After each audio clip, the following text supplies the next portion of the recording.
કંઈક વાત કરવા લાયક મૂડ બનશે. બોલો રાઘવભાઈ. અરે હા, મોહનભાઈ નહીં આવ્યા સગાઈની તારીખ નક્કી કરવા માટે? સગાઈની તારીખ? અરે હા, એ તો શું છે કે હજી સગાઈનું મુહૂર્ત કઢાવવાનું બાકી છે એટલે. માસુકભાઈ, મેં હમણાં થોડીક વાર પહેલા તમને કહ્યું હતું ને, તમારો પેલો રિવરફ્રન્ટ વાળો જે પ્રોજેક્ટ છે ને સર, એમાં 3 બંગલાની જો દલાલીનું કામ મને મળી જાય તો. ના એટલે મારી એમ ઈચ્છા છે કે સેજલને એના લગ્નમાં 2 તોલા સોનું વધારે આપવું એટલે. રાઘવભાઈ, તમારી વાત તો ખરેખર સાચી છે, પણ એક પ્રોબ્લેમ છે. મારા જ પ્રોજેક્ટ અને મારા જ પૈસા થકી જો તમે સેજલને 2 તોલા વધારે સોનું ચડાવવા માંગતા જ હો તો પછી અમે જ અમારી સેજલ વહુને 2 તોલા વધારે સોનું ના આપી દઈએ? ડાયરેક્ટ વચ્ચે દલાલ રાખવાની શું જરૂર છે? નહીં એટલે એમ કે રાઘુભાઈ, હું મારા નિયમ અને સંયમની બાબતમાં ક્યારેય કોઈ બાંધછોડ નથી રાખતો. પછી એ કાંદા બટેટા ન ખાવાની વાત હોય કે સંબંધી સાથે વેપાર વધારવાની, નહીં એટલે નહીં.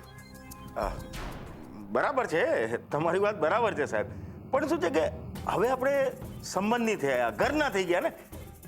હવે મારો ફાયદો થશે તો તમારો બી ફાયદો તો થશે જ ને. હું શું કહું છું, મહાદેવનું નામ લઈને મિલાવો હાથ.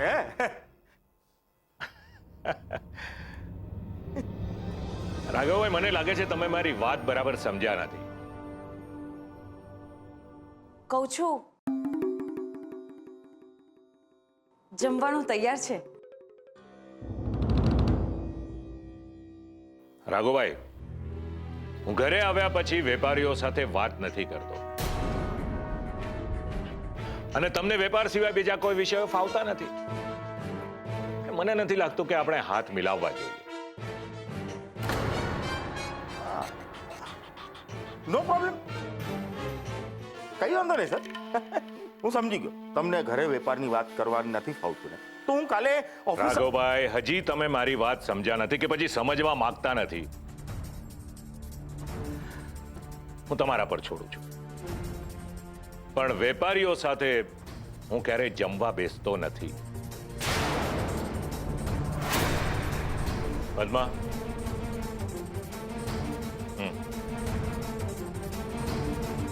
રાઘવભાઈ, બીજી વાર ઘરે આવવાનું થાય ને તો સેજલના કાકા થઈને આવશો, તો સાથે જમવાનો વધારે આનંદ આવશે.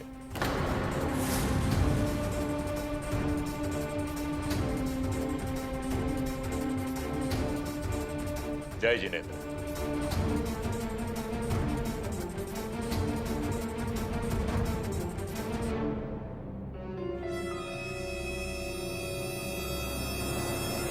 વસુલીભાઈ, મારી વાત તો સાંભળો પ્લીઝ. વસુલીભાઈ, તું મારી વાત સાંભળ. આજે આપું છું, કાલે આપું છું. હવે એવા ફાલતુ બહાના નહીં ચાલે મને. વસૂલીને તો રોકડા જોઈએ છે, રોકડા. અને હવે તારી પાસે ફક્ત 24 કલાક છે. જો ફક્ત 24 કલાક. નહીં વસુલીભાઈ, પ્લીઝ પ્લીઝ પ્લીઝ 10 દિવસની મુદત આપો. હું 24 કલાકમાં 40,000ની વ્યવસ્થા નહીં કરી શકું. Please, last chance. પછી તમે જે કહેશો એ કરવા હું તૈયાર છું. પ્લીઝ 10 દિવસ આપી દો. જા, આપ્યા 10 દિવસ. પણ 10 નો મતલબ 10 જ. 10 ના જો 10.5 પણ કર્યા છે ને, તો તારા 12 વગાડતા મને વાર નહીં લાગે. 12 નો મતલબ સમજાય છે ને તને? એટલે તારી આખી હિસ્ટ્રી, જીઓગ્રાફી તારા બાપની સામે ખોલી દઈશ. ને એમાં છે ને તારી બધી આદતો પણ આવી જશે, અને તારો ધુમ્મસનો દરિયો પણ. સમજાય છે ને તને? એની જરૂર નહીં પડે ભાઈ. એવો મસ્ત પ્લાન વિચાર્યો છે ને કે નહીં રે વાસ ને નહીં વાગે વાસળી. તો હવે મળીએ 10 દિવસ પછી.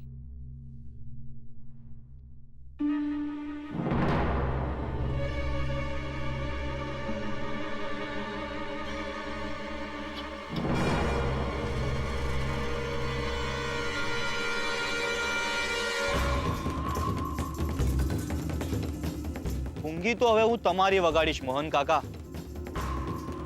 તમે મને તમારું ગંદુ ટેબલ સાફ કરવાનું કહ્યું ને, હવે જુઓ હું તમારું ટેબલ કેવું સાફ કરી નાખું.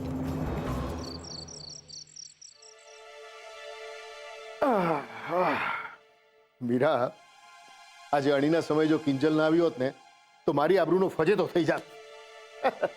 અરે હા, આ ચાના મોટા ઓર્ડરમાં તને પૂછવાનું જ રહી ગયું. શું થયું પાસપોર્ટ ઓફિસનું? મીરા, મીરા, હા? શું થયું? બાએ કાંઈ કહ્યું? શું કામ ના કે?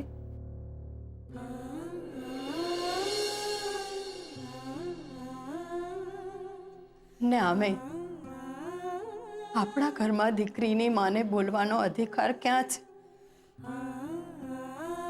સમજવાની જરૂર તો દીકરીઓએ જ હોય છે ને.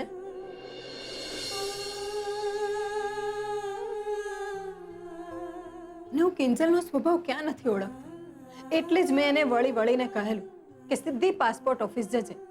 પણ ના, એ તો પહોંચી ગઈ તમારે ત્યાં અને પછી આવવા લાગ્યા સાસરેથી ફોન. પછી મને કહો કે બા બોલ્યા વિના રે ખરા. હવે બેટી છે 2 કલાકથી એના રૂમમાં આંસુ સારતી. હશે, જે થવાનું હતું એ થઈ ગયું. પણ એમાં કિંજલનો કોઈ વાંક નહોતો. સંજોગો જેવા થઈ ગયા હતા તો. અને જો જરૂર પડશે ને તો હું સાગરભાઈ સાથે વાત કરી લઈશ. વિચાર્યું તો મેં પણ કંઈક એવું જ છે કે મામલો જરાક ઠંડો પડે એટલે વીણા મેવાણને ફોન કરું. પણ મને એમ કહો કે ક્યાં સુધી આમ આપણે કિંજલ વતી માફી માંગતા રહીશું? માના પાલવે મોઢું ઢાંકવાનું તો પિયરમાં જ મળે, ત્યાં સાસરે તો માથે ઓઢી લાજ જ કાઢવાની હોય. તારી વાત સાચી છે. હું કિંજલ સાથે વાત કરી લઈશ. એટલે હું કઈ સમજી નહીં. એટલે કિંજલે તને કઈ નથી કહ્યું? કઈ વાત? Kinjal, Kinjal, Kinjal.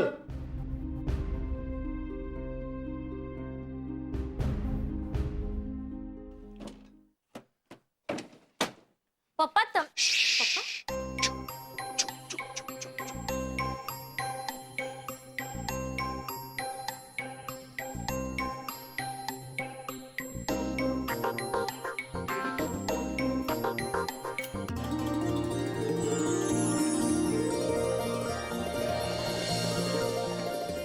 Oh my God પપ્પા આ શું?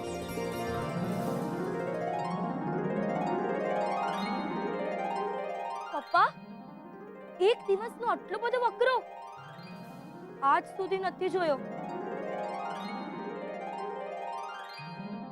થયો હોય તો જુએ ને તું. હા, અરે 51,000 થી વધારે વકરો થયો છે. શું વાત કરો છો પપ્પા? તમે ચા વેચીને આવ્યા છો કે અમૃત? અરે વેચી તો ચા જ છે, પણ જેવું ગુલાબે જોયું કે ચાની ડિમાન્ડ ડબલ થઈ ગઈ છે તો એણે ચાનો ભાવ પણ ડબલ કરી નાખ્યો.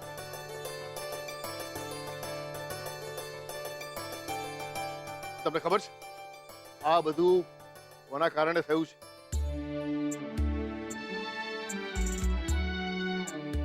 કિંજલને કારણે.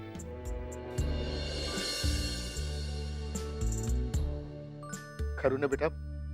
જો તું ત્યાં સમયસર ન પહોંચ્યો હોત ને તો આ મોહને એક દિવસમાં એક સાથે 51,000 નો આંકડો ક્યારેય ન જોયો.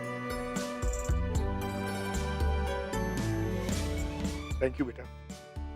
અને હા, સોરી, મારા કારણે તારે આજે ઘણું બધું સાંભળવું પડ્યું. ના ના પપ્પા પ્લીઝ તમે સોરી ના કહો. મારે એવું કંઈ નથી સાંભળવું પડ્યું. ઓ પપ્પા અહીંયા અમે પણ છીએ, અમને પણ તો ખબર પડવી જોઈએ કે આ તમારા બેની વચ્ચે શાનું થેન્ક યુ સોરી ચાલી રહ્યું છે. હા કિંજલે તમને કહ્યું નથી? ક્યાંથી કે પપ્પા? બસ જ્યારથી આવી છે ને ત્યારથી બસ હું ભલી અને મારો તકિયો ભલો. કઈ કે તો ખબર પડે ને કે આ 51,000 રૂપિયાના જેકપોટનું રહસ્ય શું છે? કહી દઉં? જોયું પપ્પા આવી ત્યારનું કઈ નથી રહી અને હવે અચાનકથી મોણ ખાવા લાગી છે. મોણ નહીં, ખાંડ. ખાંડ ખાવાનો પૂરેપૂરો હક છે કિંજલ. તમને ખબર છે, બેભાન લક્ષ્મણજીને સાજા કરવા માટે હનુમાનજી સંજીવની માટે આખો પર્વત ઉચકીને લઈ આવ્યા હતા.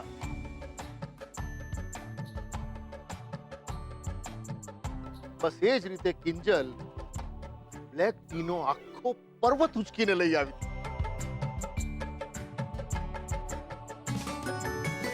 ભાઈ, આજનો આખો વકરો મારી કિંજલના નામે. મીરા, એક કામ કર, આ છે ને સંભાળીને તિજોરીમાં મૂકી દે, આપણી આ અમેરિકન ચકલી માટે. પણ પપ્પા, પાસપોર્ટ ઓફિસમાં આજે અપોઇન્ટમેન્ટ નથી થઈ એમ જ ને? કઈ વાંધો નહીં બેટા, આપણે ફરીથી એપ્લાય કરીશું. તારે ચિંતા કરવાની જરૂર નથી, સમજી? ચલ, ફ્રેશ થઈ જા અને ઝડપથી જમવા આવી જા. એટલે જ ક્યારની કહું છું કે જમવાનું તૈયાર છે, ચાલો બધા. અરે મારા પેટમાં તો કુરકુરિયા બોલે છે. અને મારા પેટમાં ઉંદર. ને મારા પેટમાં બેડમિન્ટનની મેચ ચાલી રહી છે પપ્પા. ખટાક ખટાક. સરોજ, આવી બા. રસોઈ તૈયાર છે ભાઈ સાહેબ, મને ભૂખ લાગી છે. બા સહેજ 15 મિનિટ લાગશે હજી. અલી મને ભૂખ લાગી છે અને તને હજુ 15 મિનિટ લાગશે? જા જલ્દી કર. હા બા. જા. લાગી છે અને હજુ વાર લાગશે. બોલો બા, રાહુલ, તું ક્યારે આવ્યો બેટા? હમણાં જ. પણ બા, મારી ભૂખ મરી ગઈ છે અને પણ તમારા કારણે. હું કઈ સમજી નહીં. હું સમજાવું. એ દિવસે તમે જે વસુલીબાઈને સોનાની ચેન આપેલી એ ખોટી હતી. ચેન? વસૂલી? મને તો કઈ યાદ નથી આવતું બેટા. હું યાદ અપાવું. હું એ ચેનની વાત કરી રહ્યો છું જે તમે તમારા ગળામાંથી કાઢીને વસુલીભાઈના મોઢા પર મારી અને એમને કીધું તું કે તને 50 જોઈએ છે ને અને 60 આવશે. તે બા 60 આવ્યા, હા, પણ 1000 નહીં, ખાલી 60 રૂપિયા. હા બા, બોલો, આવું શું કામ કર્યું તમે? હવે તમારા કારણ પેલો વસૂલી મારી પાછળ ખુલ્લું ચાકુ લઈને પડેલો છે. જો એ મને ચાકુ હલાવી દે તો એના માટે જવાબદાર કોણ હોત? અરે પણ મને શું ખબર કે આટલો ખતરનાક હશે. મેં તો ઈચઈને એના મોઢા પર એમ જ મારી દીધેલો. ઈ વાત ઉપર પૂર્ણ વિરામ મુકાઈ જાય. પણ તમને તમારું મગજ વાપરવાનું કોણે કીધું? પેલો વસૂલી મારા પાછળ પડી ગયો ને, નતા પૈસા તો ના પાડી દેવી હતી. જેમ આજે મોહન કાકા પાસે હતા તો પણ ના કહી દીધી. શું કીધું? મને તેરે પૈસા ઉપર ના પડી? એટલું જ નહીં બા, મોહન કાકાએ તો ત્યાં સુધી કહી દીધું કે આ દુકાન એમની જ છે અને એના પર મારો કોઈ અધિકાર નથી. હા તો એમણે સાચું જ કહ્યું ને. તારા દાદાએ એમનું ઘર આપણા નામે કર્યું અને દુકાન મોટા ભાઈના નામે. તું મૂંગી રહીશ? મને એક વાત કહીશ, આ દલ્લા તે કઈ દીકરીઓને અપાતા હશે? નાના મોહન મરશે પછી મોક્ષ કોણ અપાવશે? તું જ ને. તો પછી મોક્ષની કિંમત તો ચૂકવવી પડે કે નહીં? પણ બા, ચૂપ રે, ચૂપ રે. અક્કલો છાંટો નથી તારામાં. તારે પૈસા જોઈએ છે ને બેટા? તું ચિંતા ના કર, હું તને મોહન પાસેથી પૈસા અપાવડાવીશ. જો એની છોડીઓના લગ્ન નક્કી કરાવ્યા મેં. એની ચોટલી મારા હાથમાં છે. હવે જો કેવો દાણો દબાવું છું અને દબાવેલા ખદિયા કઢાવું છું. રેવા દો, રેવા દો બા, રેવા દો. અરે મોટા ભાઈ સીના દબાય છે હવે આપણાથી? એમને માસુકભાઈ જેવા વેવાઈનો જે સાથ મળી ગયો છે. લેકા આવું આડું કેમ બોલસ? તો શું કરું બા? 6 કલાકથી માસુકભાઈના ઘરે બેઠો રહ્યો. આવ્યા સાહેબ 6 કલાક પછી. મને જય જિનેન્દ્ર કીધું અને મારા મોઢે દરવાજો મારી અને વયા ગયા. શું વાત કરસ? વાત તો તમે સાચી કરી રહ્યા હતા બા. નાથ એ નાથ. અરે મને એમ થયું દરિયા ભેગો દરિયો મળશે તો આપણે દરિયો થઈને નીકળી પડશે. પણ આ તો કામ પત્યું કે સાપ પીછી બધા ભેગા થઈ ગયા અને મને જ ઘરમાંથી બહાર કાઢી. તમારા અપમાનનો બદલો હું લઈને જ રહીશ પપ્પા. તમે બસ પરમિશન આપી દો. એવો પ્લાન વિચાર્યો છે કે આવતીકાલની સવાર આપણી જશે. ના ના બેટા, આ ઉતાવળમાં કોઈ નિર્ણય ના લેવાય, અને એમાં ભૂખ્યા પેટે તો નહીં જ. હું તો કહું છું તમે પણ ભૂખ્યા છો, ચાલો ને બધા જમી લઈએ પહેલા. જા દીધી તને પરમિશન. ના ના, આ તમે શું કહી રહ્યા છો? બા, તમે તો રોકો એમને. હું રોકું? નાના માણસ કઈ ખોટું કરતો હોય તો રોકું ને. થાળી પીરસ, થાળી.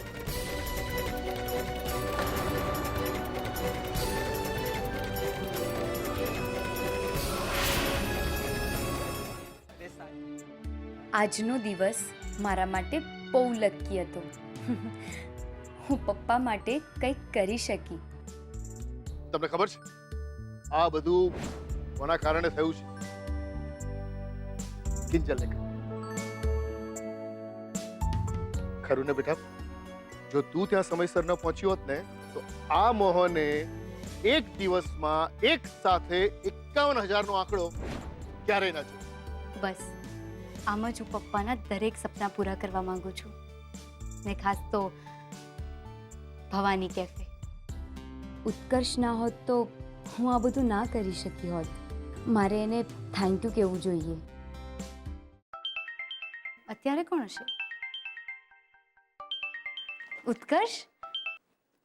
હેલો ઉત્કર્ષ, હું તને જ યાદ કરી રહી હતી. કેમ પાછો ક્યાંક ભાગવાનું છે? ના, પણ તને થેન્ક યુ કહેવું હતું. આજે જો તું ના હોત ને તો પપ્પાનો ઓર્ડર પૂરો થવો પોસિબલ જ નહોતો. તો તને સ્પેશિયલ થેન્ક્સ. અચ્છા, પણ તો એમ નહીં માનતી કે હું તને વેલકમ કહીશ. બાકી સુશાંતનો કોઈ ફોન? તો તે મને આ પૂછવા માટે ફોન કર્યો હતો? ના એટલે એક વાત કહું ઉત્કર્ષ, મારે આ બાબત પર કોઈ વાત નથી કરવી. Good night. Hello hello Kinjal, hello. Phone cut કરી નાખ્યો. આ ઉત્કર્ષ પણ છે ને. સુશાંત?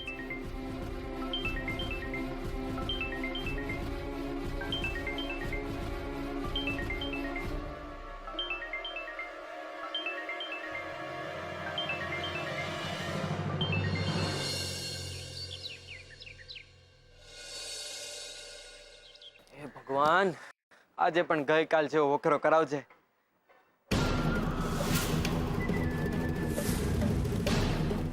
ઉત્તરીની આ શું છે?